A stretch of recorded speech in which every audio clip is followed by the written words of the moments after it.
और इसमें जो है सबसे पहला क्वेश्चन, जिसको भी आता हो, नहीं तो फिर हम नाम लेके बुलाएंगे। ये इफ कंडीशन, दो दो केस होते हैं रिकर्जन फंक्शन में, तो ये इफ कंडीशन को क्या कहा जाता है, कोई भी बच्चा बताए। Base case. बेस केस कहा जाता है, ठीक है। और ये जो फंक्शन के अंदर फंक्शन कॉल किया गया है ये, तो इसको क्या कहा जाता है, फंक्शन के अंदर फंक्शन कॉल किया गया है, रिकर्सिव केस। रिकर्जिव केस कहा जाता है। कुणाल बेटा बहुत अच्छा लगा, बस ऐसे बोल दिया करो, जो आता है ठीक है बोल दिया करो, या गलत भी हो जाएगा कोई दिक्कत नहीं। तो रिकर्जन फंक्शन में दो तरीके के केस होते हैं, बेस केस और रिकर्जिव केस। अब बेस केस का उद्देश्य क्या होता है, क्यों लगाया जाता है, बेस केस क्यों बनाना जरूरी है, कोई भी बच्चा बताया जिसको, और एक से अधिक लोग बता देंगे अच्छी बात है। बेस केस बनाया क्यों जाता है, नॉर्मल स्ट्रक्चर ये होता ना कि इफ में आपका बेस केस बनाकर और एल्स में वर्क कराया जाता है, तो बेस केस बनाया क्यों जाता है, जल्दी से बताएं श्रेया। सर बेस केस जब कंडीशन फॉल्स होती है तो बेस केस का यूज करते हैं। नहीं नहीं नहीं और कोई बच्चा, कुणाल आप ट्राई करो, बेस केस बनाया क्यों जाता है।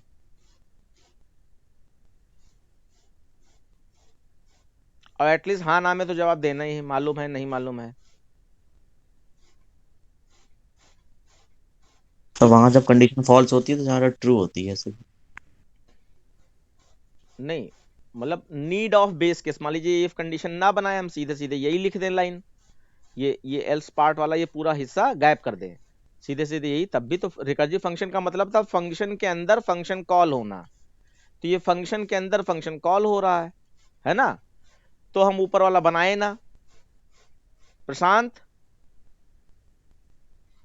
सर नहीं पता। नहीं पता, कबीर सर एक बार फिर बता दीजिए क्या बता दें। सर ताकि बाकी स्टैक सर की स्टैक नीड क्या मेमोरी जो होती है है। रिकर्सिव केस की। हाँ बेस केस कबीर बता रहे हैं, बताओ फिर से एक बार बताओ। सर जो स्टैक मेमोरी में वो प्रिंट हो जाए। नो, देखो लूप हम लोगों ने पढ़ा है, तो लूप में हम लोगों ने क्या पढ़ा है कि एक लूप की स्टार्टिंग होती है, लूप कहीं ना कहीं से स्टार्ट होगा। तो देखो ये नंबर वन है, इनिशियलाइजेशन ऑफ लूप, इसको हम नंबर वन कह लें, क्योंकि देखो ये फंक्शन कॉल किया जा रहा है, 5 यहां से भेजा गया, 5 यहां पहुंच गया, इसका मतलब n में 5 स्टोर हो गया। तो इस लाइन का लूप में लिखते तो n इज इक्वल टू 5 लिखते, जैसे फॉर लूप वाइल लूप मान लीजिए लगा रहे हैं तो n इज इक्वल टू 5 लिख लिया। उसके बाद जो है अब लूप कहां तक चले ये हम लोगों को लिखना होता है, तो वाइल मान लीजिए 5 से लूप चला रहे हो तो n is greater than equal to 1, यहां तक लूप चलेगा। तो जो चीजें यहां होती वही चीजें वहां पे हैं। तो यहां पर ये चीज जो हो रही है, ये इसमें कहीं कोई बता सकता है कहां पे मिल रही है, ट्राई कीजिए बच्चों। n is greater than equal to 1 जो लिखा गया है, उस वैसा मीनिंग यहां पे कहीं दिखाई पड़ रहा है फंक्शन के यस अंदर। Sir if n is equal to 0। हाँ, तो आपने बता दिया, हो सकता है गेस मारा हो, लेकिन अब आपको उस क्वेश्चन का आंसर मिल जाएगा। ये कंडीशन क्यों लगाई जाती है, जैसे हमारा था क्वेश्चन बेस केस क्यों बनाया जाता है, तो अब हमारा क्वेश्चन है ये लूप में कंडीशन क्यों लगाई जाती है, कुणाल बताओ। ताकि सर आगे भी वर्किंग हो। लूप में कंडीशन इसलिए लगाई जाती है कि आगे वर्किंग हो, लूप में कंडीशन नहीं लगाएंगे तो तब भी आगे वर्किंग होगी। कभी साहब अच्छा बताओ। ताकि लूप में अच्छा हाँ, ताकि लूप में एंटर हो अगर ये ट्रू होगी सर। ओहो तुम लोग कितना ऊट पटांग बोल रहे हो। और बच्चा आरोही बताओ, लूप लूप में कंडीशन क्यों लगाई जाती है।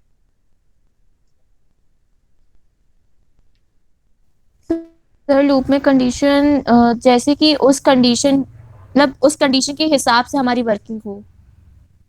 अच्छा चलो ये भी थोड़ा सा अप्रोप्रिएट है, लूप में नहीं सर जैसे मतलब हाँ जो भी हमें काम करना है वो हमारा कंडीशन के ऊपर डिपेंड करता है। हाँ, इसलिए हम कंडीशन लगाते हैं। कंडीशन पे डिपेंड करता है। तो आप इसको ऐसे भी कह सकते हो कि लूप में कंडीशन इसलिए लगाई जाती है कि सेट ऑफ स्टेटमेंट जब तक कंडीशन ट्रू हो रही तब तक रुके, और ये कंडीशन फॉल्स होने पर, ये कंडीशन फॉल्स होने पर सेट ऑफ स्टेटमेंट जो लूप के अंदर थे वो एग्जीक्यूट ना हो। अब ये लास्ट वाली लाइन पे ध्यान देना, जिससे उसका आंसर मिल जाए कि बेस केस क्यों बनाया जाता है। कंडीशन फॉल्स होने पर ये जो नीचे प्रोसेस हो रही थी वो अब होना बंद हो जाए। तो यहां पे बेस केस क्यों बनाया जाता है, उसका मतलब है कि रिकर्सिव फंक्शन को रोका जा सके, रिकर्सिव फंक्शन रुक जाए। अब ऐसे समझ लो, अगर हम यहां पर ये इफ वाली कंडीशन ना रखें और खाली यही वाला लाइन लिख दें, ये वाली जो लाइन है, तो इससे क्या होगा कि जब भी नीचे उतरोगे ये फैक्ट फंक्शन कॉल हो जाएगा, फिर ऊपर जाओगे फिर नीचे उतरोगे फैक्ट फंक्शन कॉल होगा। तो ये क्या होगा, इनफाइनाइट टाइम चलता रहेगा, क्योंकि वो फैक्ट फंक्शन वाली लाइन मिल जा रही है, बार बार फैक्ट फंक्शन कॉल हो जा रहा है, फैक्ट फंक्शन वाली लाइन मिल जा रही है। तो ये हमेशा चलता ही रहेगा, यानी कि आपका कंप्यूटर हैंग हो जाएगा, आपका कंप्यूटर बिजी हो जाएगा। तो बेस केस लगाने से क्या होगा, बेस केस इसलिए बनाया जाता है कि अगर बेस केस ट्रू हो गया तो एल्स में नहीं आओगे ना। अगर इफ ट्रू हो गई बच्चा,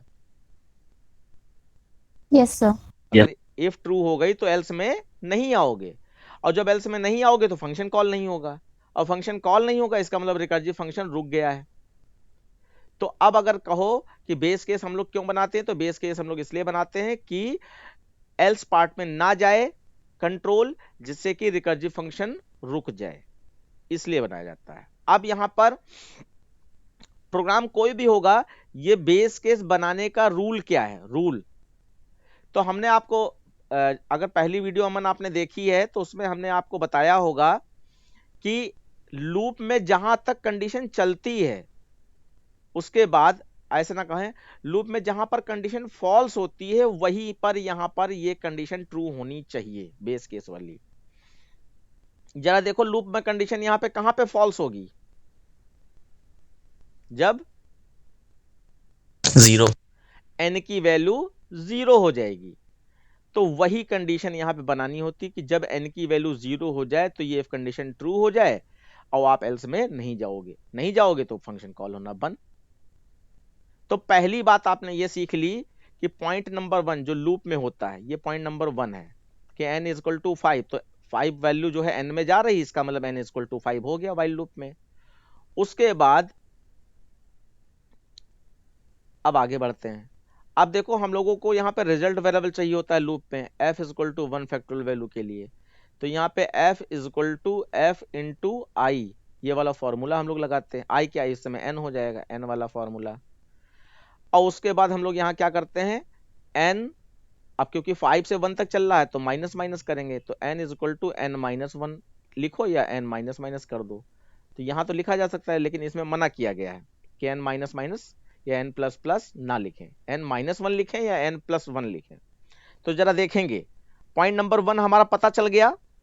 पॉइंट नंबर 2 में हमने क्या बताया कि लूप में जहां पे कंडीशन फॉल्स होती है वहां पे बेस केस में कंडीशन ट्रू करानी होती है, यानी ऐसा स्टेटमेंट लिखो जहां पर ये इफ कंडीशन जब ट्रू होती है तो वो उसमें वैल्यू क्या होनी चाहिए इनकी, जहां पर लूप में n की वैल्यू फॉल्स हो जाती है, कंडीशन फॉल्स हो जाती है। तो n जब 0 पे होगा तब कंडीशन फॉल्स होगी लूप में, तो इसका मतलब n इक्वल टू 0 पे होगा तो कंडीशन यहाँ पे ट्रू हो जाएगी। क्लियर हो गया ये Yes. चीज? Yes sir. उसके बाद यहां पे आते हैं वर्किंग वाले पार्ट पे। तो वर्किंग वाला पार्ट ही थोड़ा अलग है, जो ऐसा नहीं दिखाई पड़ता है, लेकिन आप इसको इधर ना देखकर आप खाली इतना देखें, ये इतना देखें, तो f इंटू एन हो रहा है, f इंटू एन। तो f को आप क्या माने, f को आप ये फंक्शन माने, ये f को आप फंक्शन माने, और इंटू एन ये हो रहा है। तो f इंटू ये f इंटू एन ये एक तरीके से हो रहा है, लेकिन प्रोसेस ये मैं आपको सिर्फ याद दिलाने, मतलब कुछ याद हो जाए इसलिए बता रहा हूं, वरना वर्किंग तो स्टैक मेमोरी के हिसाब से होती है, तो इससे हमें मतलब ही नहीं है। खैर उस लाइन पे हम लोग आएंगे। तो ये वर्किंग ऑफ द लूप में जो इक्वल साइन के बाद वाला पार्ट होता है, तो उसमें जो है जो आपका लूप चला रहा था वेरिएबल वो इधर लिखा जाता है, और जो रिजल्ट वेरिएबल होता है वो फंक्शन वाली लाइन को मान लो, यानी फैक्ट n-1 ऐसा समझ लो। तो ये आपका नंबर 2 हो गया, सपोज दैट नंबर 3 हो गया। उसके बाद नंबर 4 है आपका n माइनस माइनस, ये अपडेशन पार्ट होता है लूप का। तो ये हमेशा आपका इस पार्ट को कहा जाता है, 4 इस पार्ट को कहा जाता है। तो n में आपका -1 होना चाहिए, तो n में -1 हो रहा है। तो ये 4 पार्ट आपके होते हैं, starting of the loop, ending of the loop, working of the loop और अपडेशन ऑफ द लूप। तो चारों पार्ट आपके यहां पर दिखाई पड़ रहे हैं। ये आपका थर्ड पार्ट है, ये starting of the loop, ending of the loop, और ये आपका वर्किंग ऑफ द लूप जो n इंटू फंक्शन का नाम है, और ये फंक्शन के नाम के अंदर n-1 जो लिखा है, ये आपका अपडेशन ऑफ द लूप। ठीक है बेटा? Yes sir. अब देखो आपके सामने मैं ट्राई कर रहा हूं। मान लो आपको 1 से 5 तक नंबर प्रिंट कराने हैं, 1 से 5 तक नंबर प्रिंट कराने हैं। तो उस वीडियो में जो पिछली लास्ट क्लास में बताया गया था, उसमें बताया गया था कि अगर जो पैरामीटर की बात की गई थी, यहाँ पे कितने पैरामीटर रहेंगे, तो अगर 1 से लूप चलाना चाहते हो तो यहाँ पे स्टार्टिंग एंडिंग दोनों भेजनी पड़ेंगी। तो एंडिंग मान लीजिए 5 है और आई की भी वैल्यू भेज दो 1। और अगर 5 से 1 तक चलाना चाहते हो तो सिर्फ स्टार्टिंग भेज दो 5 और एंडिंग तो 1 पता ही है कि वो 1 पे रुक जाएगा। तो इस तरीके से इसको समझा जाता है।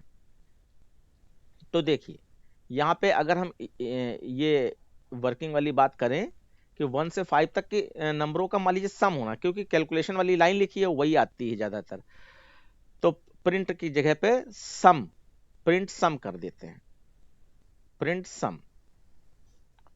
तो देखो अच्छा हाँ, एक चीज और रह गई, वो जो पार्ट था उसमें जो f इक्वल टू 1 लिया गया था वो ये है, f इक्वल टू 1, यानी रिजल्ट वेरिएबल में जो वैल्यू ली गई थी वो यहाँ पे बेस केस में रिटर्न करवाई जाती है। जो भी रिजल्ट वेरिएबल, अगर रिजल्ट वेरिएबल वैल्यू 0 थी तो बेस केस में यहाँ पर 0 रिटर्न कराया जाएगा।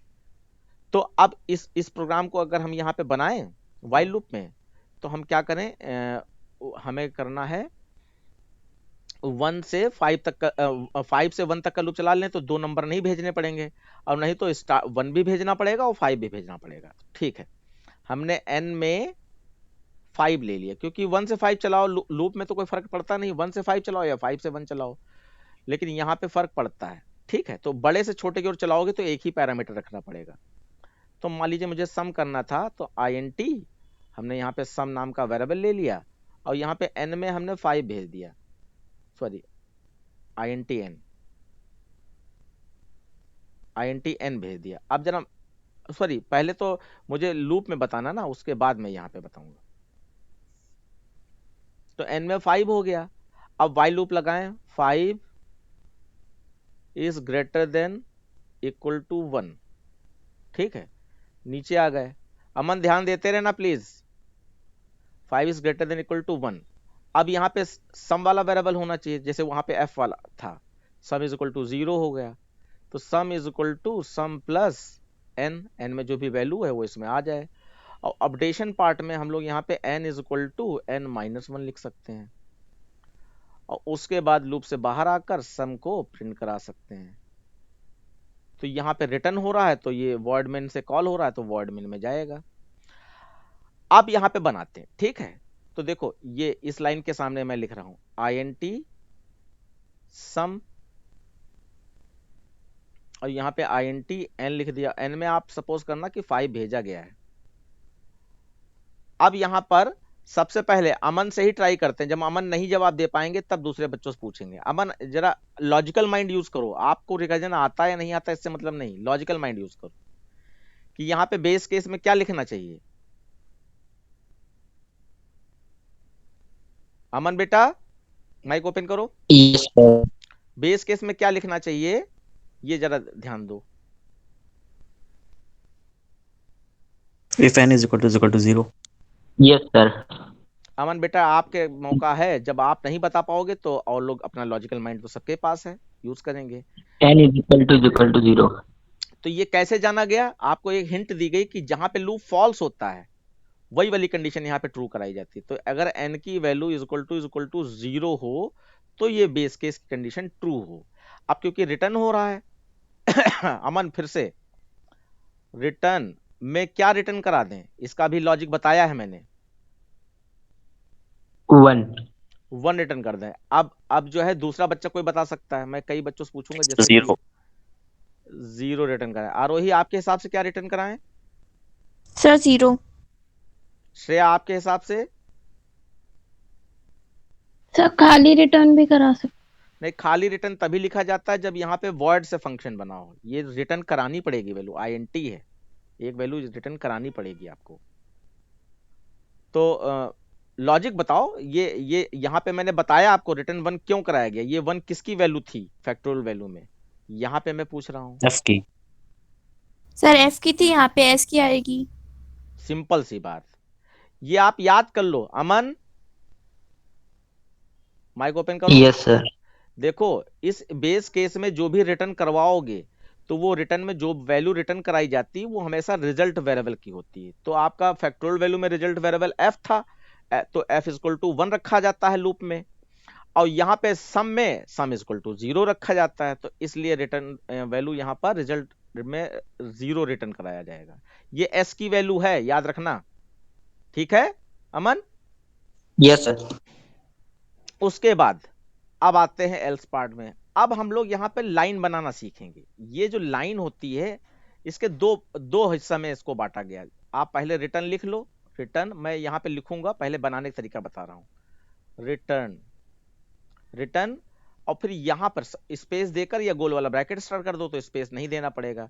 यहाँ पे स्टैक मेमोरी हो जाती है, स्टैक मेमोरी में वर्ड लिख नहीं रहा हूँ, स्टैक लिख रहा हूँ। तो स्टैक लिखा जाता है और फिर यहाँ पे कोई भी ऑपरेटर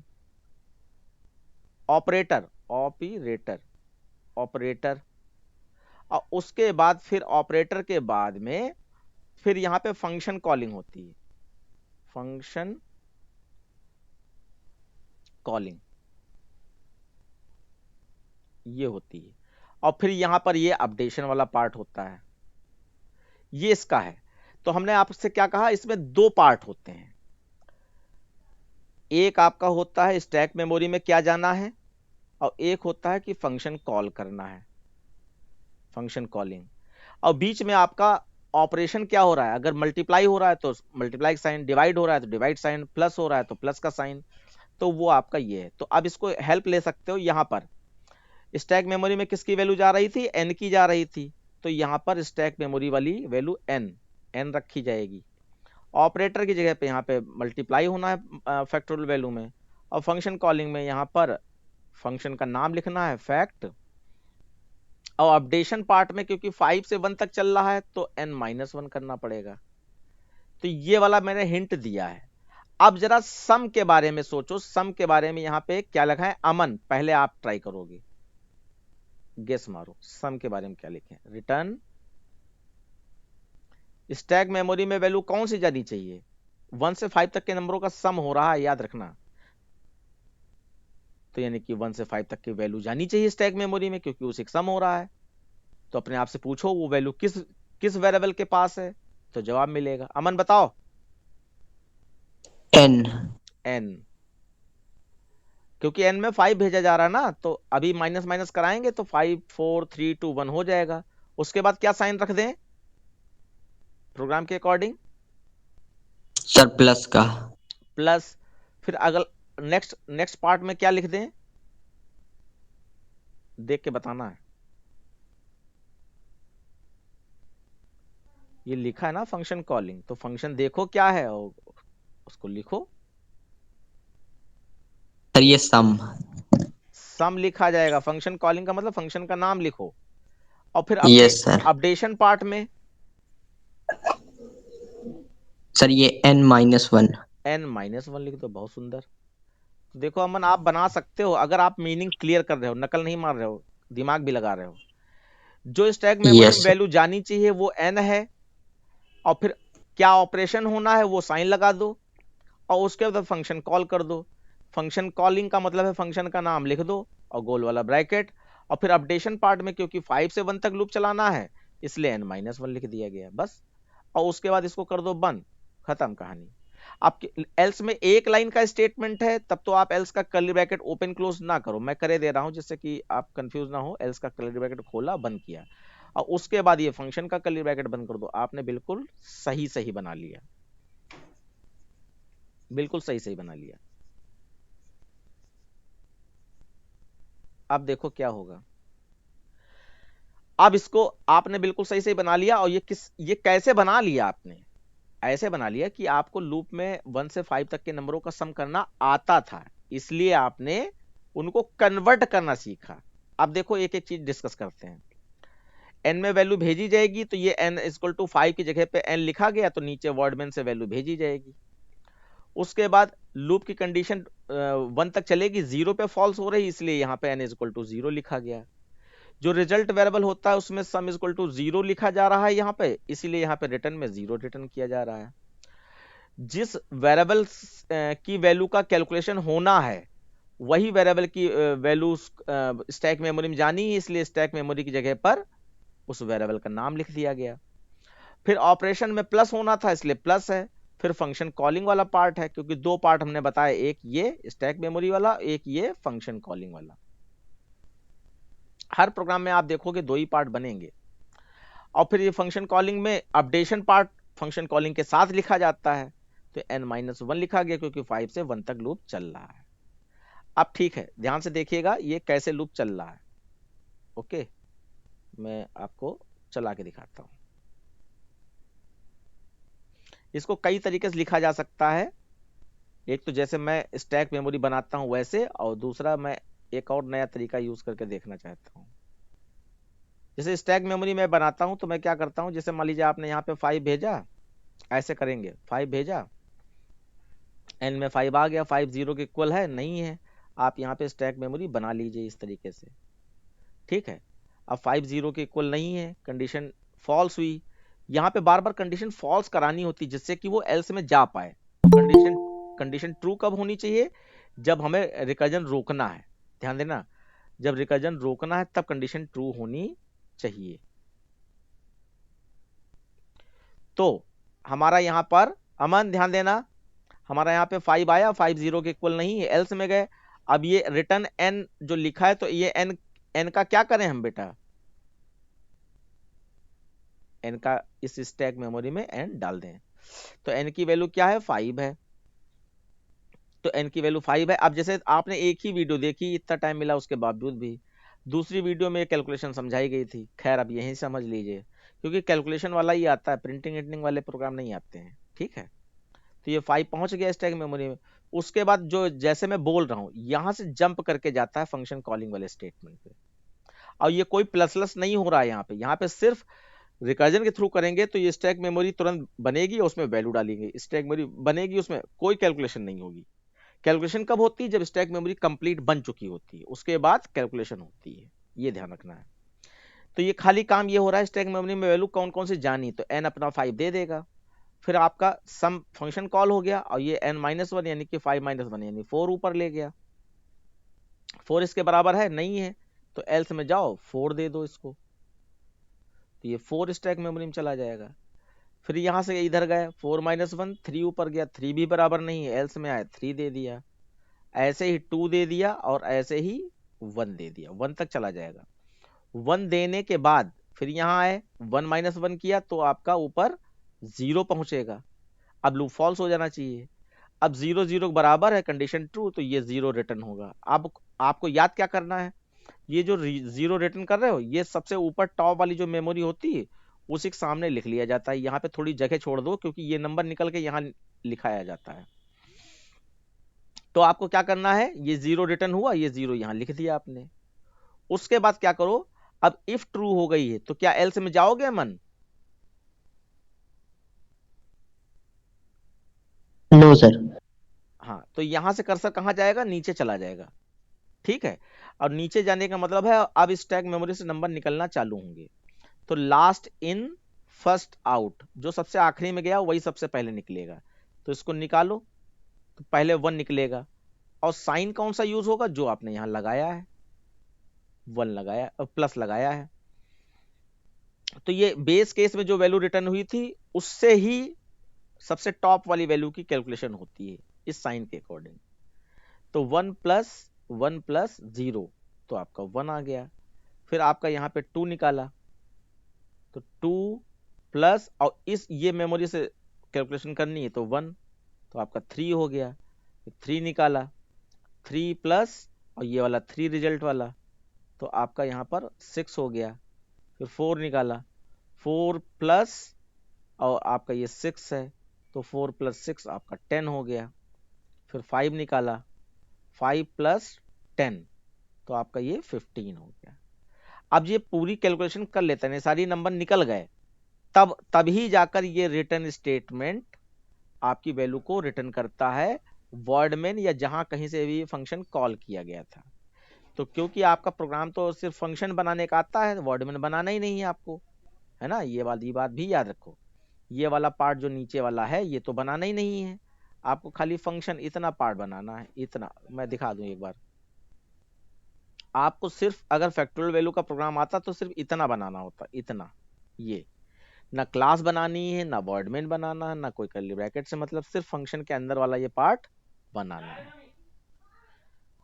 तो आप ना ये जो है ये वैल्यू जो कैलकुलेट हुई थी 15, अब ये रिटर्न होकर कहाँ चली जाएगी, ये आर में आ जाएगी और आर को प्रिंट करा दीजिए, जैसे फैक्टोरियल वैल्यू प्रिंट कराई गई तो ऐसे ऐसे सम ऑफ नंबर्स प्रिंट करा दीजिए तो आर आपका 15 प्रिंट कर देगा। अमन क्लियर हुआ? यस। अब ये जो स्टैक मेमोरी बनाई थी तो इसमें 20 से कोई नंबर नहीं निकाला जा सकता, ना नीचे से, ये लिफो कॉन्सेप्ट से चलेगी, ऊपर से ही नंबर एक एक करके निकलेगा। अब यहां पर एक और चीज समझने वाली है कि ये डिफरेंस भी है, एक डिफरेंस का क्वेश्चन आपसे मिल जाएगा, difference between recursive function and iteration, क्योंकि लूप का ही तो ये समाधान है कि लूप ना लगाना पड़े और लूप का प्रोग्राम बन जाए, तो उसी का ये समाधान है। तो इसमें हमने की पॉइंट क्या बताया था, सिंगल लूप वाले सारे प्रोग्राम बिना लूप लगाए अगर बनाना चाहें तो रिकर्जन फंक्शन का यूज कर सकते हैं, यह किया जाता है। अमन, रिकर्जन क्यों यूज किया जाता है? ताकि लूप ना यूज करनी पड़े। हाँ, बिना लूप लगाए लूप का प्रोग्राम बन जाए, और खास तौर पे सिंगल लूप का। ठीक, अब देखो यहां पर मैं एक चीज और दिखाना चाहता हूं कि ये स्टैक मेमोरी जो है ये रिवर्स ऑर्डर में वर्क करती है। स्टैक मेमोरी रिवर्स ऑर्डर में वर्क करती है। जब नंबर बेटा आपने इसमें एक एक करके डाले थे तो सबसे पहला नंबर कौन सा इसमें गया था? 5। मैं इसको इन लिख रहा हूं,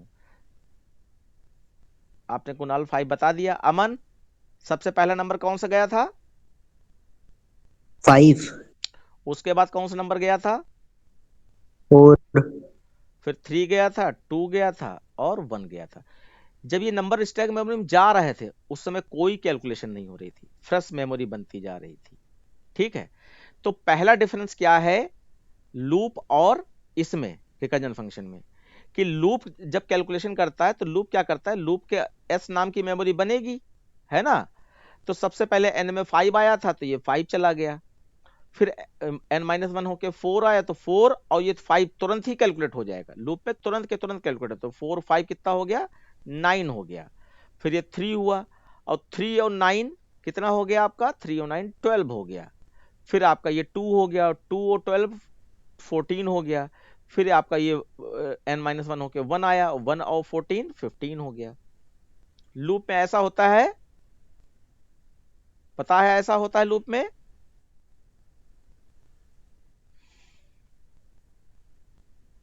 यस सर। तुरंत बोल दिया करो आरोही, ध्यान रखो, आप कोई बोले ना बोले, अपना अपना ध्यान रखो सब लोग। तो लूप में ऐसा होता है। तो यहाँ पे डिफरेंस देखो जरा दोनों में, एक मेमोरी का डिफरेंस देखो, तो आप पहला डिफरेंस लिखोगे कि लूप में एक ही मेमोरी बनती है रिजल्ट वेरिएबल की, जबकि रिजल्ट की या रिजल्ट वेरिएबल की, जबकि स्टैक मेमोरी रिकर्जन में हर वैल्यू के लिए एक नई फ्रेश मेमोरी जनरेट होती है। पहला डिफरेंस क्या है, लूप में एक ही मेमोरी बनती है, जबकि रिकर्जन फंक्शन में हर इटरेशन हर रिकर्जन कॉलिंग पर एक फ्रेश मेमोरी बनती है। तो ये एक फ्रेश मेमोरी, पहले 5 आया तो 5 ही की मेमोरी बनेगी, जैसे 4 आएगा उसके ऊपर 4 की मेमोरी बन जाएगी, फिर 3 की, फिर 2 की, फिर 1 की। तो हर रिकर्जन कॉलिंग पर एक फ्रेश मेमोरी जनरेट होती है। एक बार मुंह से बोलो जिससे कि याद हो जाए ये बात। लूप में एक ही मेमोरी बनती है और रिकर्जन में हर रिकर्जन कॉलिंग पर एक फ्रेश मेमोरी बनती है। बोलो सब लोग।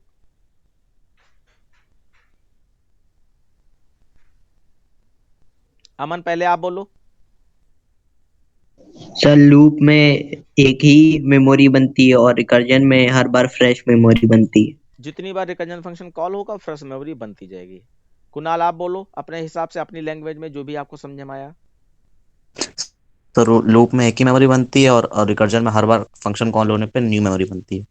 तो ये लूप में जो एक ही मेमोरी बनती है इसको आप रिजल्ट मेमोरी कह सकते हो, रिजल्ट वेरिएबल की मेमोरी कह सकते हो। ठीक है, तो ऐसे ही यस। हाँ इसको याद रखना। अब जरा देखो अमन, ये तो नंबर इन हुए थे, अब नंबर आउट करोगे तो नंबर आउट करोगे तो आउट में यहां पर सबसे पहले अमन क्या निकलेगा, कौन सा नंबर? 1 तो सबसे पहले 1 सर। 1 निकला, फिर 2 निकला, फिर 3 निकला, फिर 4 निकला और फिर लास्ट में 5।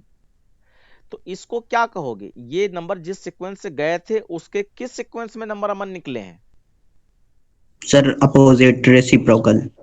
रिवर्स ऑर्डर में नंबर निकले हैं, रिवर्स ऑर्डर। तो दूसरा डिफरेंस लूप और रिकर्जन में आप ये कह सकते हो, लूप में जिस सीक्वेंस में नंबर आ रहे होते हैं उसी सीक्वेंस में कैलकुलेशन होती है। जैसे कि 5 आया तो 5 कैलकुलेट हो गया, फिर 4 आया 4 कैलकुलेट हो गया, फिर 3 आया 2 आया कैलकुलेट होता गया। जबकि रिकर्जन फंक्शन में जिस ऑर्डर में नंबर मेमोरी में पहुंचे थे उसके अपोजिट ऑर्डर में, रिवर्स ऑर्डर में कैलकुलेशन परफॉर्म होती है। अमन कहो एक बार इस बात को। सर किस बात को? जो अभी अभी मैंने बताई कि लूप में किस ऑर्डर में कैलकुलेशन होती है और रिकर्जन में किस ऑर्डर में कैलकुलेशन होती है। सर रिकर्जन में रिवर्स ऑर्डर में होती है और लूप में मतलब सीधे होती है। सीधे नहीं, जिस सीक्वेंस से नंबर मेमोरी में गए उसी सीक्वेंस से कैलकुलेशन होना चालू, यानी तुरंत के तुरंत कैलकुलेशन होगा। एक और ये भी डिफरेंस कर सकते हैं कि लूप में या इटरेशन में तुरंत कैलकुलेशन होती है इंस्टेंटली, और इसमें इंस्टेंटली कैलकुलेशन नहीं होती है, तुरंत कैलकुलेशन नहीं होती है। ठीक है, और दूसरा तीसरा डिफरेंस ये था कि लूप में जो है आपका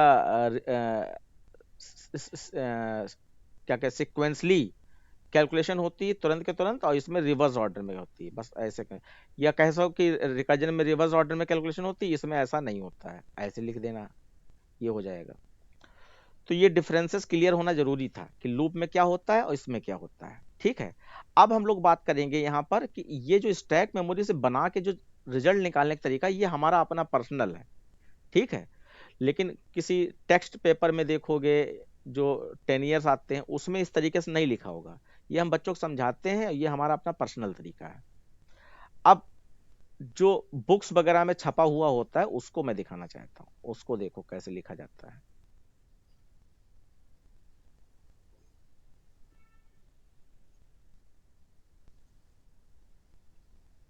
और अमन बहुत बड़ी तुम्हारी गलती होगी जब तुम ये सोचोगे कि अरे सर तो क्लास पूरी कराएंगे। अरे यार टाइम देखो, तुम अपना वीडियो देख डालो, हमारे पास जो टाइम है हम क्लास कराते रहेंगे जब तक पेपर नहीं हो जा रहे, लेकिन तुम तो अपना जिम्मेदारी पूरी करो।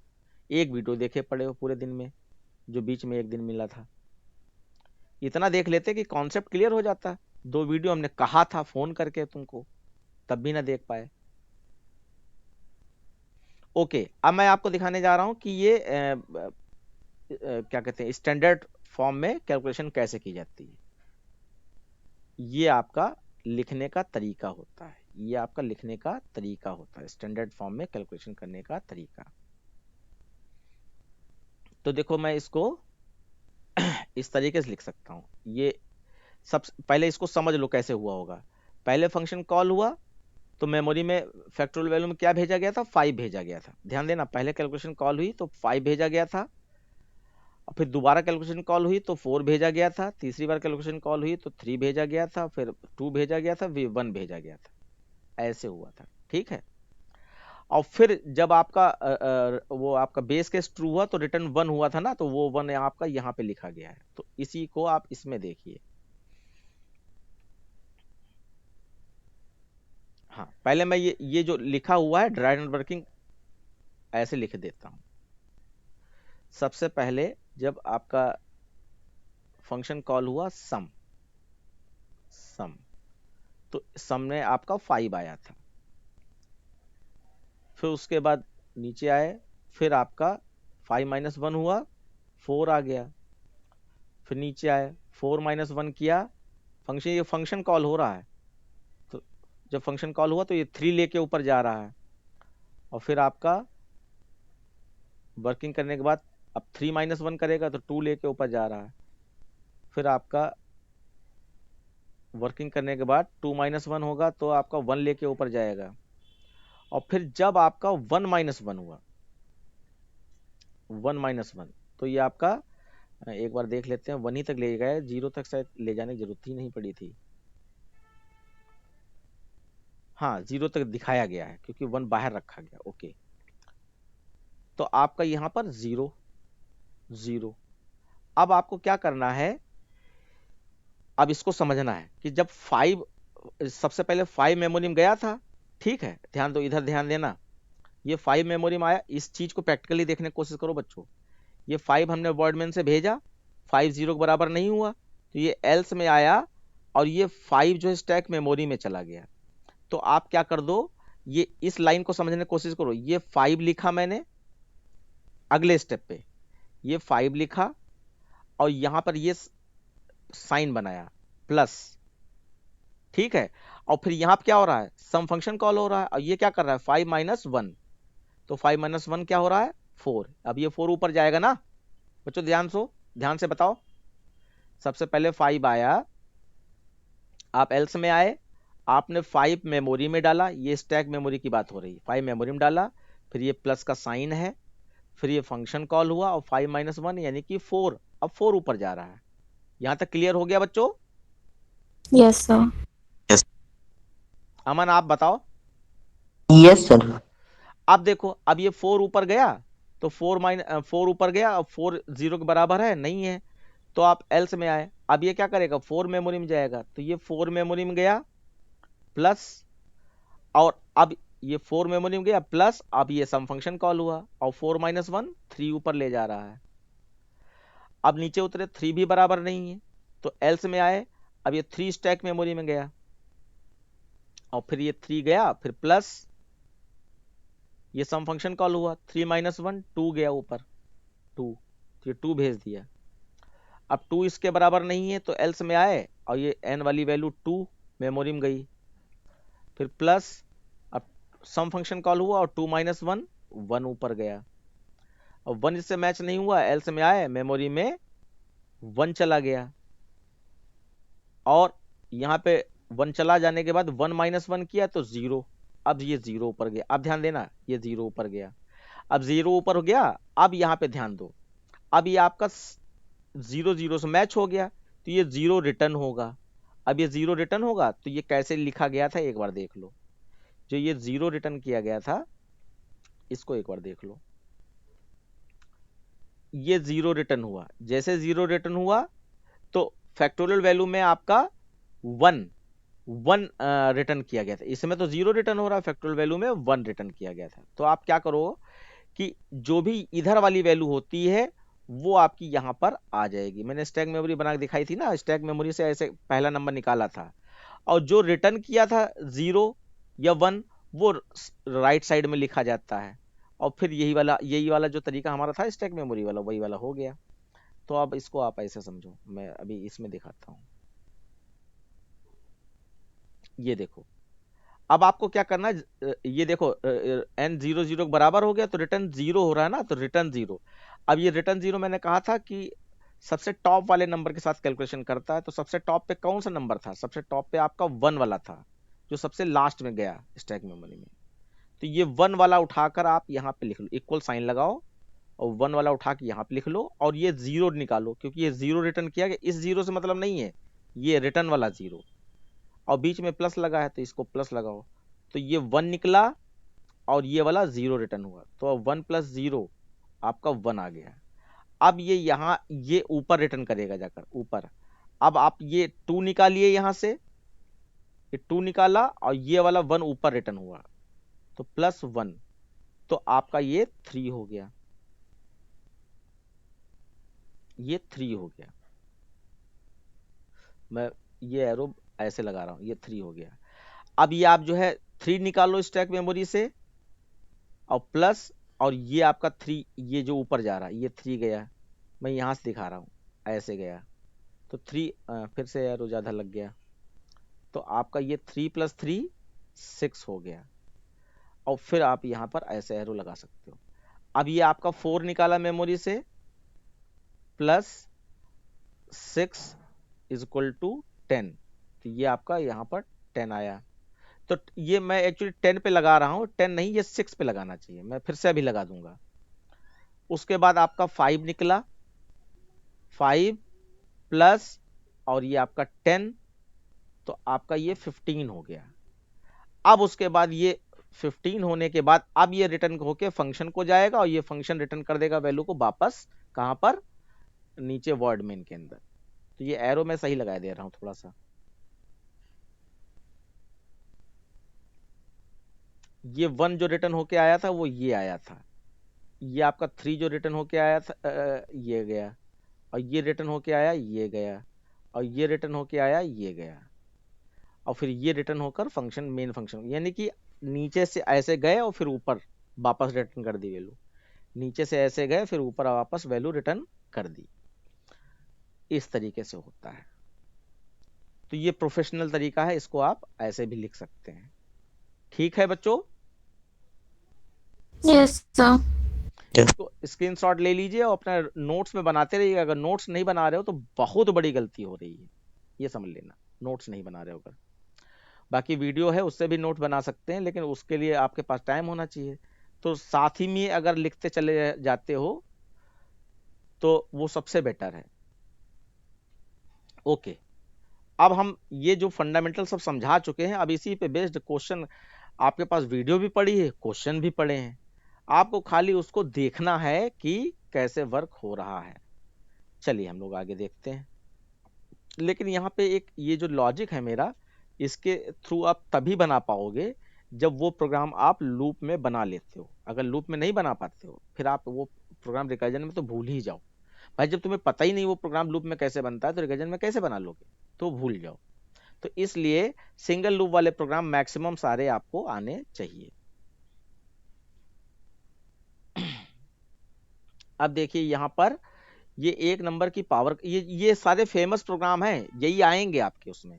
जैसे सीरीज का कोई प्रोग्राम आ गया, लेकिन खैर आप में तो आना ही नहीं फुल प्रोग्राम, आप में तो खाली इतना ही पार्ट आएगा, सिर्फ इतना ही पार्ट आएगा। तो ये जितने कोड हैं, ये फाइल आई थिंक मैंने दी है आपको, आप इसके सारे कोड समझ लीजिए और रट डालिए, क्योंकि वीडियोस में सारे कोड लिखे समझाए गए हैं। तो देखिए यहाँ पर ये कैसे वर्क कर रहा है। इसमें तो 2 पैरामीटर है, इसका कोई अलग सेंस तो नहीं है, कुछ नहीं अलग सेंस है। हमें पैरामीटर इसमें कितने भी हों, हमें खाली जो अपडेशन वाला वेरिएबल होता है उससे मतलब होता है। पैरामीटर चाहे जितने हो, लेकिन होने चाहिए, जो ऊपर हैं वही नीचे होने चाहिए। तो चलिए मैं वाइल लूप से इसको आपको करके दिखाता हूं। तो जैसे कि हम यहाँ पे चाहते हैं 2 की पावर 3 हो जाए, 2 की पावर 3 हो जाए, तो ये 8 आ जाएगा रिजल्ट। तो यहाँ पे क्या कर रहे हैं हम, a = 2 ले रहे हैं और b = 3 ले रहे हैं। ठीक है, a = 2, b = 3। और इसमें आपका जो है अब लूप बनाना है, तो लूप किससे चलाया जा रहा है, देखो b से लूप चलाया जा रहा है। इसका मतलब वाइल लूप में हम लोग b ही लिखते हैं, वाइल। और ये b की वैल्यू 3 है, तो अब b की वैल्यू कहां पर हो रही है, 0 पे, तो इसका मतलब 3 से 0 की तरफ जा रही होगी। तो यहाँ पे b के लिए कंडीशन क्या बनाई जा सकती कुणाल, लूप में b के लिए कंडीशन क्या बनाई जा सकती, क्योंकि b की वैल्यू 3 है और 0 मैच किया गया है। हम जैसे कि लूप से इसको बनाते हैं, ऐसे इससे हम लूप बनाना चाहते हैं, तो और दोनों दोहरी प्रैक्टिस हो जाएगी। बता पाओगे कुणाल, आरोही बता पाओगी? Sir less than equal to 3। अब तुम असेंडिंग डिसेंडिंग ही भूल गए हो। हम कह रहे हैं 3 है और 0 पे कंडीशन ट्रू हो रही है, इसका मतलब 0 पे लूप में फॉल्स होनी चाहिए। Sir b not equal to 0। ये भी सही है, b not equal to 0, जब तक b 0 ना हो जाए तब तक लूप। भाई देखो लूप में जो कंडीशन लगाई जाती है वो यहाँ पे ट्रू, जहाँ पे कंडीशन लूप की फॉल्स होगी वहां पे यहाँ ट्रू होना चाहिए। तो इसका मतलब जहाँ पे ये आपकी ट्रू हो रही है कंडीशन वहां पे लूप फॉल्स हो जाना चाहिए। तो जो सही तरीका है कि B is greater than zero लगाओ। B is greater than zero का मतलब क्या हुआ, जब तक जीरो से बड़ा रहेगा तब तक लूप चलता रहेगा, और जैसे जीरो हुआ लूप फॉल्स हुआ, और जहां पे लूप फॉल्स होता है वहीं पे यहाँ कंडीशन ट्रू कराई जाती है। ठीक है ना, तो ये वाला तरीका ज्यादा बेटर है। और लूप चला रहे हो तो ग्रेटर देन लेस देन में ही चलाते हैं। ओके, उसके बाद अब हम लोग रिजल्ट वेरिएबल की बात करें तो रिजल्ट वेरिएबल मान लीजिए हम यहाँ पर आर ले रहे हैं। अब यहाँ पर देखो रिजल्ट बेस केस में अमन देखो यहाँ पे क्या रिटर्न किया गया, सर 1 तो रिजल्ट वेरिएबल की वैल्यू क्या होनी चाहिए, 1। हाँ ऐसे ही याद करने की कोशिश करो। रिजल्ट वेरिएबल वैल्यू 1 हो गई।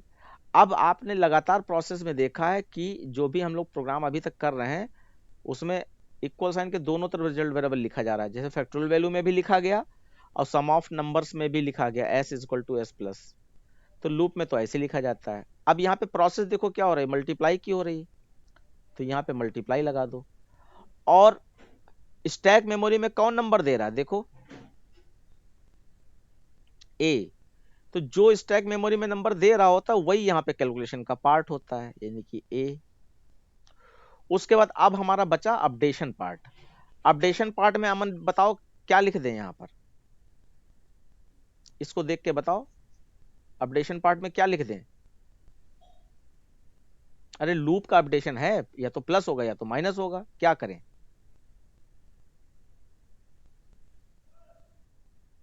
बेटा जल्दी ट्राई करो यार, नहीं बता पाओगे इतना कह दिया करो सर नहीं कर पा रहे हैं। सर ये प्लस प्लस होगा। अब तुम यार ascending descending loop greater than से चल रहा है तो क्या करोगे बेटे मेरा भाई, माइनस माइनस सर। फंडामेंटल ही भूले जा रहे हो। तो b is equal to B minus 1 करोगे या b माइनस माइनस लिख दो। मैं एक्चुअली इस फॉर्म में इसलिए लिख रहा हूँ कि आपको याद रहे कि रिकर्जन में सिर्फ इतना ही पार्ट लिखा जाता है, पूरा नहीं लिखा जाता है। और plus plus minus minus use ही नहीं होता रिकर्जन में पोस्ट इंक्रीमेंट में। तो देखो हमने यहाँ पर लूप बना लिया और उसके बाद हम इसको बंद कर दें और लूप से बाहर आकर आर को प्रिंट करा दें, हमारा प्रोग्राम हो गया। तो देखो अभी हम लोगों ने सीखा था कि लूप से रिकर्जन फंक्शन कैसे बनाते हैं। अब हम लोग सीख रहे हैं रिकर्जन फंक्शन को देखकर लूप कैसे बनाते हैं। कोई बच्चा यहाँ पे पूछे कि ये चीज कैसे आपने डिसाइड की तो बहुत अच्छा लगेगा। किसी बच्चे को ना समझ पाया हो कि ये कैसे डिसाइड कर लिया आपने, इसको देखकर इसके स्टेटमेंट में कोई स्टेटमेंट आपको नहीं समझ में आ रहा हो तो आप पूछ सकते हैं कि कैसे डिसाइड किया गया। आर वाला स्टेटमेंट नहीं समझ में आया। कौन सा बेटा, R is equal to R into A sir, R is equal to R into A वाला नहीं समझ में आ रहा। ठीक है, तो देखो अभी आप और हमको सर वाला हाँ सर ये b इक्वल b माइनस 1 वाला। अरे यार ये नहीं देख पा रहे हो, इसमें साफ साफ b माइनस 1 लिखा है तो b is equal to b minus 1 लिखोगे ना लूप में। सर लेकिन वहाँ पावर भी तो लगी थी ना सर। कहाँ पावर लगी है, सर वो a कॉमा में भी तो लिखा था सर। नहीं ए कॉमर्स मतलब नहीं। अब मैंने जब ये बोल रहा था मैं कि पैरामीटर की बात कर रहा था तो मैंने कहा था कि कितने भी पैरामीटर हों लेकिन जो अपडेशन कर रहा होगा सिर्फ उसी से मतलब होता है, बाकी सब लिखा रहता है। ये बात अभी याद आई, प्रोग्राम बताते समय ही मैंने बोल दी थी कि यहाँ पे 2 पैरामीटर हैं देखो, लेकिन आपको क्या याद रखना है, जिससे अपडेशन करवा रहे हो वही पैरामीटर रिस्पॉन्सिबल है, बाकी सब लिखे रहते हैं, उससे और को चाहे 4 और बढ़ा दें हम। ठीक है, तो आपको अमन ये ध्यान देना चाहिए था कि बी से हम लूप चला रहे हैं तो बी को यहाँ पे क्या किया गया, बाकी से कोई मतलब नहीं, वो तो लिखने का तरीका है। और कुणाल आपको ये नहीं समझ में आया कि ये R is equal to R कैसे लिखा गया है ना। Yes.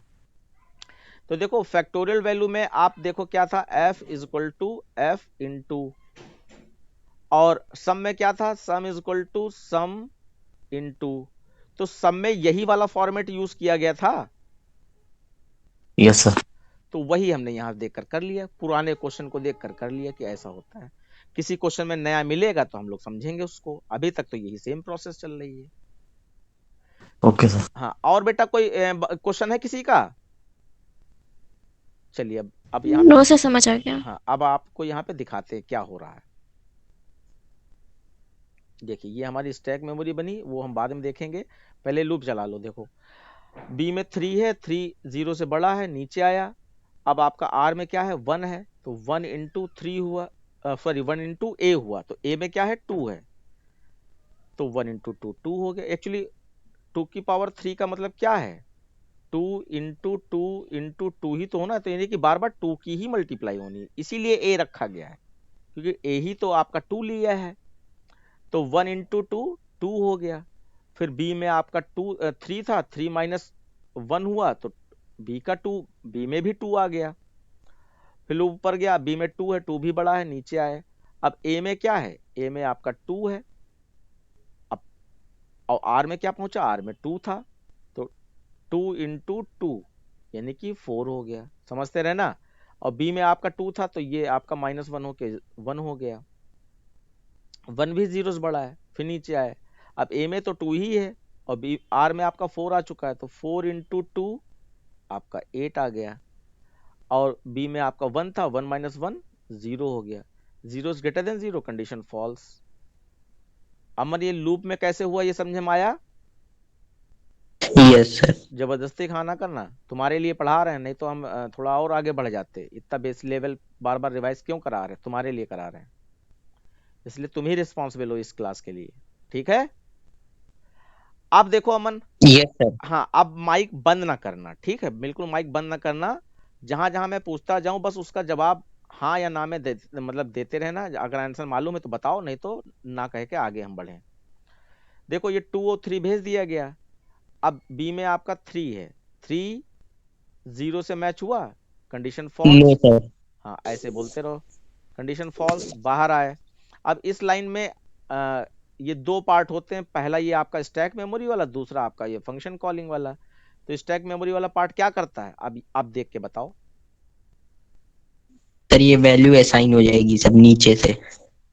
Last in first out, तो पहले पहले इन तो हो, अभी आउट की बात ही नहीं होती रिकर्जन में, पहले तो मेमोरी में डालता रहता वैल्यू, याद है? Yes sir. हाँ तो कौन सी वैल्यू पहले पहुंचा दे, वैल्यू लिखी है सबकी। सर 3। स्टैक मेमोरी में कौन सा वेरिएबल लिखा है स्टैक मेमोरी की जगह पर, 2 सर। ए। ए लिखा है, तो ए की वैल्यू जाएगी, 3 कैसे चला जाएगा? Yes sir 2। अब ये आपसे इसलिए चलवा रहा हूं क्योंकि जब ऐसे आप ऊपर ऊपर देख रहे हो, लेकिन जब आपसे ही पूछा जा रहा है तब तो आपके दिमाग को जाना पड़ेगा ना वहां तक।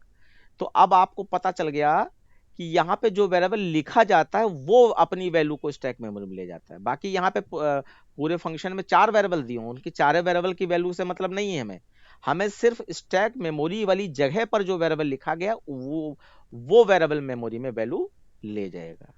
क्लियर अमन? Yes sir. तो ए की वैल्यू 2 थी, तो 2 मेमोरी में चली गई। उसके बाद आप कहां जाएं, ये 2 ने ये 1 वाला पार्ट एग्जीक्यूट हो गया, आप कहां जाएं? सर ऊपर। नहीं, अब आपको एरो लगा के बाकायदे बताया गया था, इसके बाद फंक्शन कॉलिंग होती है, बताया गया था एरो लगा के। ध्यान आपका इधर उधर भटके ना प्लीज। आप देखो जब फंक्शन कॉलिंग हुई तो यहाँ पे जो हो रहा है उसको बताओ, कौन सी वैल्यू किसके पास जा रही है ऊपर, ये पावर से पावर पे जाएगा, तो कौन सी वैल्यू किस में जा रही है बताओ।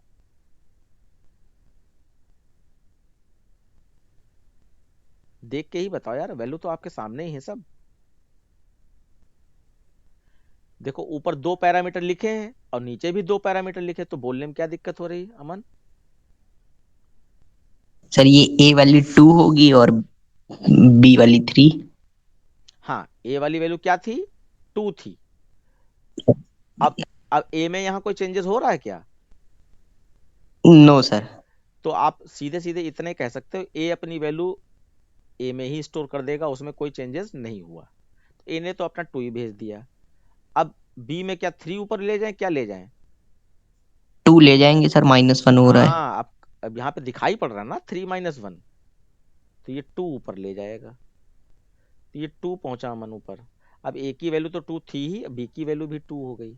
अब यहाँ पे कौन सी वैल्यू मैच होगी 0 से? सर बी की वैल्यू लेके बताओ। 2 is equal to 0 sir, false हो जाएगा, फॉल्स। एल्स जाएगा। अब फिर से बताओ यहाँ पे क्या होगा? ये सर ए की वैल्यू फिर से इधर असाइन हो जाएगी 2। बोलो, स्टैक मेमोरी में चली जाएगी। स्टैक बोलोगे ही नहीं, इसीलिए तो मैं बुलवाता हूँ कि जो ये बच्चा सर स्टैक, बोलेगा उसके मेमोरी में जाएगी। स्टैक मेमोरी में कहो, ए अपनी वैल्यू स्टैक मेमोरी में स्टोर कर देगा टॉप पे। Yes sir. अब कहाँ जाए?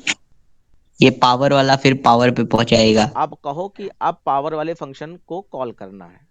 ठीक, यस सर। फंक्शन कॉल करेंगे। अब कौन सी वैल्यू किस में जा रही है और क्या जा रही सर है? ये सर ए वाली 2 ऊपर ए में पहुंच जाएगी, यानी उसमें कोई चेंजेस नहीं होगा। ठीक है, फिर और बी में 1 चला जाएगा। हाँ, बी में 2 था, 2 माइनस 1, 1 चला गया ऊपर। अब कौन सी वैल्यू मैच होगी? सर ये बी की 1 इक्वल इक्वल 0 फिर फॉल्स फिर एल्स में आएगा। हाँ, और सर ये ए की वैल्यू इधर स्टैक मेमोरी में आ जाएगी, कौन सी? ए की सर जो 2। हाँ, तो 2 बोलो ना। ए अपनी 2 वैल्यू स्टैक मेमोरी में दे देगा। उसके बाद यस कहाँ सर। जाए? सर ये पावर वाला पावर को कॉल करेगा। ठीक है, सर ए की 2 फिर से ए में चली जाएगी और बी 0 हो जाएगा। बी 0 हो जाएगा। बहुत अच्छा। फिर ये कंडीशन ट्रू हो जाएगी आपकी। 0 0 से मैच हो गया, कंडीशन ट्रू। या आप बताओ ये 1 कहाँ ले जाएं?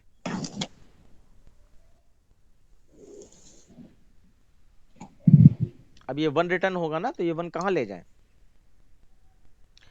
और याद रखना, ये इफ कंडीशन ट्रू हो गई तो अब एल्स में नहीं आओगे, और एल्स में नहीं आओगे तो पावर फंक्शन कॉल होना रुक गया है। यानी कि रिकर्जन फंक्शन, बेस केस का इंग्लिश में डेफिनेशन था to terminate the recursive function. Base case का डेफिनेशन था। ठीक है, टू टर्मिनेट यानी रोकना। हाँ, तो ये 1 कहाँ ले जाएं?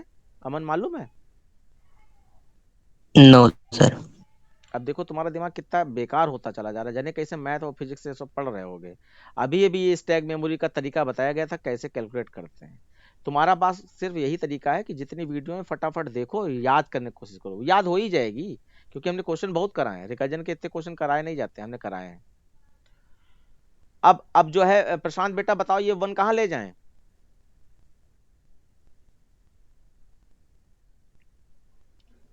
जिससे ना पूछो वो चाय पीने चला जाता है। प्रशांत पटेल हैं आप? Yes sir. तो प्लीज यस बोल सर। दिया कीजिए दया करके। अब ये 1 कहाँ जाएगा? कुछ मालूम है? हाँ ना में जवाब दो। मालूम है 1 कहाँ जाएगा? कैलकुलेशन परफॉर्म करनी ना। अभी तक सिर्फ मेमोरी क्रिएट हुई, अभी कोई कैलकुलेशन नहीं हुई। अब कैलकुलेशन करनी है। जब भी बेस केस कंडीशन ट्रू कर देता है, यानी इफ वाली कंडीशन ट्रू हो जाती, तो आप कैलकुलेशन वाला सर 1 into 2। को ये बता नहीं रहा है कि ये 1 जाएगा कहाँ, कहाँ लिख दें। तो इसको आप कह तो सकते स्टैक हो, मेमोरी के बाहर, हाँ, मतलब 2 के सामने। कि जो टॉप वाला नंबर है स्टैक मेमोरी का, उसके बाहर जगह छोड़कर 1 लिख दीजिए। तो मैं बता रहा हूं, मैं बस रोना ही बाकी रह गया है कैसे पढ़ाएं हैं। जब आप जो है अपना समय नहीं देंगे उस चीज को, तो कैसे पढ़ाएं। तो यही वाला 1 यहाँ पे रिटर्न होके आया है, और ये वाला 2 अब निकालो। अब कुछ करना नहीं, या तुमसे कोई कुछ कहेगा नहीं। अब तुम्हारा काम है कि लास्ट इन हो चुका है, फर्स्ट आउट निकालो। तो 2 निकला, और ये साइन जो भी लगा है यानी मल्टीप्लाई। तो अमन 2 इंटू 1 2। सर 2। फिर आपका ये नीचे वाला, ये तो नंबर अब निकल गया, तो आप ये निकल सकता है दूसरा वाला, तो 2 निकालो इंटू, और इस रिजल्ट वेरिएबल से 2 से मल्टीप्लाई कराओ तो 4। फिर अगला 2 निकलेगा, और ये आपका 4 से मल्टीप्लाई कराओ तो ये आपका हो जाएगा 8। अब जब फाइनल वैल्यू आ जाए, यही रिटर्न हो जाती, यही रिटर्न होकर नीचे भेज दी जाएगी। यानी समझो आर में वैल्यू आ गई। तो अमन अपना वीडियो तो देख लोगे 4 बार, क्योंकि कॉन्सेप्ट इतना ही है। Yes sir. कॉन्सेप्ट इतना ही है, चाहे आप प्रोग्राम कितने भी कर लीजिए, कॉन्सेप्ट नहीं बदलेगा। प्रोग्राम यही मतलब प्रोग्राम बदल सकते हैं। अभी तुम देखो, तीसरा प्रोग्राम तुमने कर लिया यहाँ पे। पहला सर फैक्टोरियल आ गया अब। पहला फैक्टोरियल वैल्यू वाला देखा, दूसरा सम ऑफ नंबर्स वाला देखा, तीसरा आप ये कर रहे हो। अब इसी में कुछ भी बदलते रहो, प्रोग्राम बदलते रहेंगे, कुछ भी करते रहो। ये फंडामेंटल था। और ये भी देखो स्टैक मेमोरी में वैसे ही इसको भी समझा दिया गया पावर वाले को। तो यहाँ पे देखो, ये देखो ए की वैल्यू नहीं बदल रही है, वो 2 लिखी हुई है, खाली आपकी उसकी वैल्यू बदल रही है। अब क्योंकि ये 2 की पावर 5 करना चाहते तो उसके हिसाब से वैल्यू लिखी गई है, और ऐसे भी लिखा जा सकता है। ये वही चीज है, मतलब ऐसे लिखा क्या जा सकता है, ये वही चीज है। ये जैसे यहाँ दिखाया गया कि ये 8 आया है और यहाँ डायरेक्ट 8 लिख दिया गया इंटरनली वर्किंग करके, बस यही चीज है।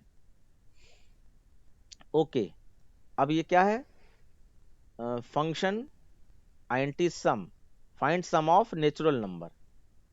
ये तो वही वाला प्रोग्राम हो गया जो मैंने बताया था। जैसे यहाँ पे 6 भेजा जा रहा है बच्चों, तो 6 से लेकर 1 तक का नंबरों का सम आ जाएगा। ये देखो -1 कर रहे हैं ना, n-1।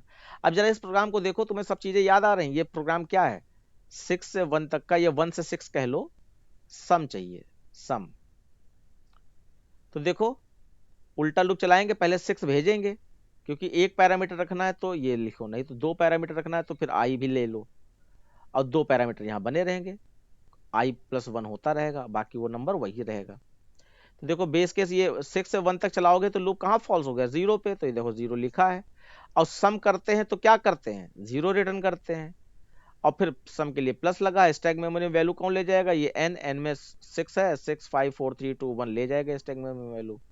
और माइनस माइनस हो रहा है क्योंकि n-1 हो रहा है। क्लियर अमन? Yes sir. अब देखो बेटा, यहाँ पे सम ऑफ डिजिट कराया जा रहा है, सम ऑफ डिजिट। तो सम ऑफ डिजिट का प्रोग्राम आप लोग जानते हो, ये आपका जैसे 275 लिया, 275 कहने में अच्छा लगता है मुझे, 275 लिया तो आपका 5 + 7 + 2 तो 14 आ जाएगा आपका। अब अमन जरा देखे तो भाई कितना याद रहेगा। लूप में ये प्रोग्राम कैसे बनाओगे, मैं बस स्टार्टिंग करे दे रहा हूँ, a = 275 दे दिया। अब वाइल में क्या कंडीशन लगाओगे अमन, क्योंकि उसी से ये बन रहा है। कंडीशन बताओ वाइल में क्या लगाओगे अमन, डिजिट एक्सट्रैक्शन लूप लगना है ये। Yes sir. हाँ ट्राई करो, हो जाएगा यार, घबराओ नहीं, कोई यहाँ बेइज्जती थोड़ी ना हो जाएगी। सर वो ग्रेटर देन 0। तो a इज ग्रेटर देन, अब यहाँ पे एक, जहाँ पे n मैंने a ले लिया, n ही ले लेता हूँ क्योंकि उधर n यूज हुआ है, तो n है यहाँ पर, और ये n is greater than 0, n is greater than 0। अब बताओ इसमें किसकी आवश्यकता पड़ेगी, सर डिजिट एक्सट्रैक्शन की सर। हाँ तुम बोलते जाओ, जो तुमको ये प्रोग्राम बनाना है सम ऑफ डिजिट वाला, नहीं तो दौड़ा लेंगे अभी तुमको हम। जल्दी बताओ, जो वेरिएबल लेना हो लेते चले जाओ, तुम्हें उस पर नहीं ध्यान देना है, तुम्हें अपने आप बनाना है, वही 10th वाला। सर वो फॉर से बना लेते थे मासाजी से, वाइल रहने दी। अरे यार देखो मैं बोल रहा हूँ, फॉर n = 275, और फिर yes sir. Semicolon n is greater than 0, फिर सेमीकोलन n डिवाइड = 10। अब अंदर वाला कोड तो बताओ क्या करोगे। सर वो n mod 10 हो जाता था सर। हाँ तो ठीक, n mod 10 कर दिया। अब ये इसको कहीं स्टोर करो, कि जिम्मेदारी बनती नहीं बनती है यस सर। इसमें। कोई नया वेरिएबल ले लेंगे, s ले लेंगे सर। s तो सम करना है, वो तो लेंगे ही लेंगे, ये तो खाली डिजिट तोड़ी है ना तो तुमने। Yes sir. बोल दो बस, सर कुछ भी ले ले, d ले लीजिए। d ले लिया, ठीक है, आगे बढ़ो। Yes sir. अब सम करेंगे। सम बोलो line. Sum is equal to sum plus d। d, और सम को डिक्लेयर करते समय कोई ध्यान रखोगे। यस सर, 0 पहले लिखेंगे। ठीक है, उसके बाद यस। अब अपडेशन और पार्ट, नंबर को छोटा करने के लिए जो फॉर लूप में करते थे वो वाइल लूप में रह गई लाइन ना अभी। यस सर, वो डिवाइड बाय 10। हाँ तो n डिवाइड बाई 10 रह गई। अब ये किस में स्टोर होगी वैल्यू, सम में सर। हाँ पगले नहीं, हो, सब में तो डिजिट छूट के जा रही है, किस में जाएगी ये वैल्यू, d में सर। डी में तो डिजिट टूट रही है और वही डिजिट सब में सर जा कोई रही हाँ नया ले लेंगे, नहीं नया ले यार लेंगे। पगले हो वो कुणाल तुम बताओ सर कुणाल एन में। एन में जाएगी देखो आरोही तुमने इज्जत बना ली नहीं तो जो है बेइज्जती हो जाती एन को नंबर को छोटा करना तो एन में ही तो स्टोर करोगे नहीं तो एन तो 275 ही बना रहेगा यामन यस सर। हाँ तो एन में ही स्टोर होती है अब देखो यहाँ पर ये चीज तुमने जो लिखवा दी है उसके बाद यहाँ पर एस को प्रिंट करा दो तो ये ही तो यहाँ पे हो रहा है जरा देखो ध्यान से n इज इक्वल टू 275 तो वर्डमैन से यहाँ पे 275 ये भेजा जा रहा है सपोज दैट ये n में 275 आ गया ठीक है अमन हाँ मैं नाम में बोलते रहो आओ यस सर। उसके बाद देखो ये लूप कहाँ फॉल्स हो रहा है सर जीरो पर। तो यहाँ पे लूप कहाँ ट्रू होना चाहिए जीरो पर। हाँ तो n इज इक्वल टू अगर जीरो है तो यहाँ पे रिटर्न क्या कराएं यहाँ पे लूप से किस चीज से पता करते हैं क्या रिटर्न कराएं सर जीरो। रिजल्ट वेरिएबल की जो वैल्यू होती है वही यहाँ पे रिटर्न कराई जाती है एक तो ये तरीका है दूसरा एक और तरीका है प्रोसेस में देखो प्लस हो रहा है माइनस हो रहा है इंटू हो रहा है डिवाइड हो रहा है तो आपको मालूम है प्लस माइनस में जीरो होता है रिजल्ट वेरिएबल में और मल्टीप्लाई डिवाइड में 1 होता है ये वाला लॉजिक याद है यस सर। तो यहाँ पे क्योंकि हमारा सम ऑफ डिजिट कर रहे हैं यानी सम तो इसलिए भी जीरो ही रिटर्न किया जाएगा इसलिए ही zero S equal to zero लिखा जाता था तो ठीक है ये रिटर्न जीरो समझ गए तुम अब जरा एल्स में आओ एल्स में ये मेमोरी में क्या जाना है नंबर के हिसाब से मेमोरी में कौन चीज ले जाएं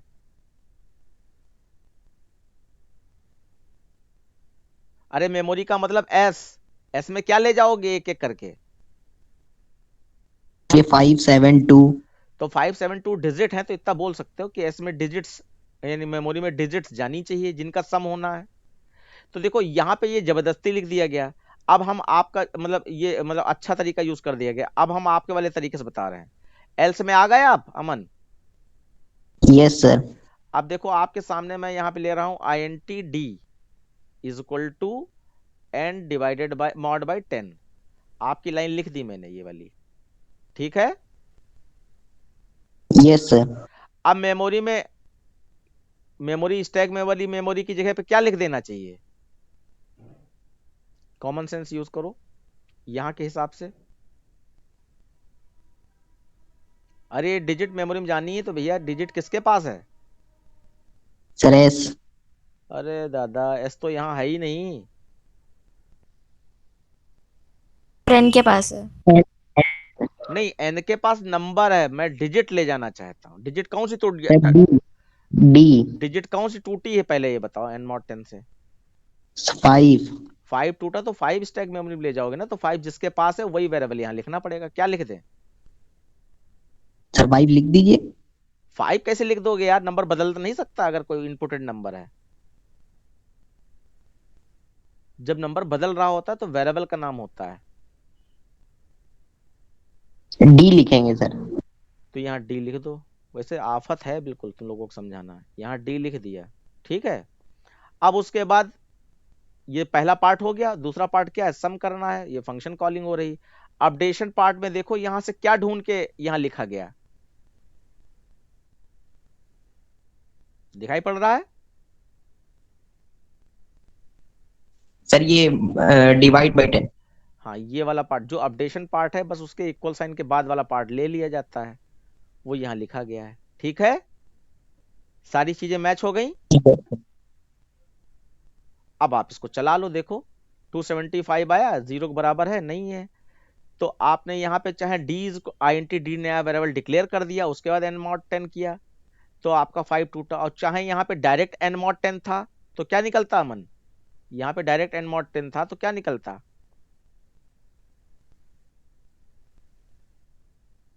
क्वेश्चन समझ सर पाए भी 5 ही निकल। 5 ही निकलता तो हम d क्यों लें जैसे कि इस लाइन को अगर ना यूज करना चाहते तो हम लोग यहाँ पे n mod 10 लिख सकते थे ना यहाँ पे यस सर। तो वही वाला काम किया गया है कि डी वाला चक्कर अगर हटाना चाहो तो हटा दो डी की कोई जरूरत नहीं n mod 10 लिखा है डायरेक्ट सम वाली लाइन में लिख दिया, यही किया गया है। ठीक है, समझ गए दोनों फर्क। जो भी नया वेरिएबल यस आप सर। चाहो यहाँ पे ले सकते हो, एल्स के अंदर यहाँ पे डिक्लेयर कर सकते हो, बस कर्ली ब्रैकेट ऑन ऑफ कर देना उस समय, क्योंकि एक से अधिक लाइनें हो रही हैं। तो n mod 10 किया तो 5 टूटा, तो 5 स्टैक मेमोरी में चला गया सबसे पहले। फिर यहां से यहां आए, अब 275 डिवाइड बाई 10 करेंगे तो ऊपर आपका 27 जाएगा। 27 बराबर है 0 के, नहीं है, तो इधर आए। 27 mod 10 किया तो आपका 7 इधर चला गया। फिर यहाँ पे 27 डिवाइड 10 किया तो आपका 2 ही ऊपर जाएगा। फिर आपका 2 बराबर है 0 के, नहीं है, एल्स में आए। अब 2 mod 10 किया तो आपका 2 स्टैक मेमोरी में चला जाएगा। और 2 डिवाइड 10 किया तो 0 ऊपर गया। अब 0 0 मैच हो गया तो रिटर्न 0 कर दिया। अब अमन बताओ ये 0 कहाँ लिख दें? अब लास्ट टाइम है, बता। सर 2 के सामने सर। 2 के सामने, टॉप मेमोरी के सामने, तो 0 ये लिख दिया। अब 2 निकालो, क्योंकि इफ ट्रू हो गया बेल्स में आना नहीं है, तो प्रोसेस चालू कर दो 2, और यहाँ पे साइन देखो प्लस है, तो 2 प्लस 0 आपका 2, फिर 7 निकाला, 7 प्लस 2 तो आपका 10, नहीं कितना है 9, फिर आपका 5 निकला, 5 प्लस 9 तो आपका कितना हो गया 14। अब ये 14 रिटर्न हो जाएगा और यहाँ पे आर में आ जाएगा और आर को प्रिंट करा दो। ठीक है अमन? Yes sir. अब यहाँ पर सारे बच्चे बताएं किसको क्या दिक्कत है, ईमानदारी से बताएं, किसी के साथ कोई दिक्कत है रिकर्जन को समझने में? No sir. कभी साहब अपना बताओ। सर समझ के। और जितनी वीडियो पढ़ी है उनको देख डालो, ठीक है, जितनी वीडियो पढ़ी हैं उनको देख डालो, क्योंकि ये अब टाइम कम बचा है, तो उसके हिसाब से हम फाइल हैंडलिंग एक बार अपने मुखार बिंदु से थोड़ा सा रिपीट कर देंगे, अच्छा रहेगा ना? यस। नहीं तो फाइल हैंडलिंग हो सकता है आपको टफ लगे, इसलिए फाइल हैंडलिंग थोड़ा रिपीट कर देंगे। और अगर चाहते हो तो आपका एक और क्लास ले लेंगे, क्योंकि ये फाइल आपके पास होनी चाहिए। मैं एक बार चेक कर लूं फाइल आपके पास है या नहीं है, दी है मैंने या नहीं दी है, एक बार मैं देख लूं। वीडियोस तो हैं ही,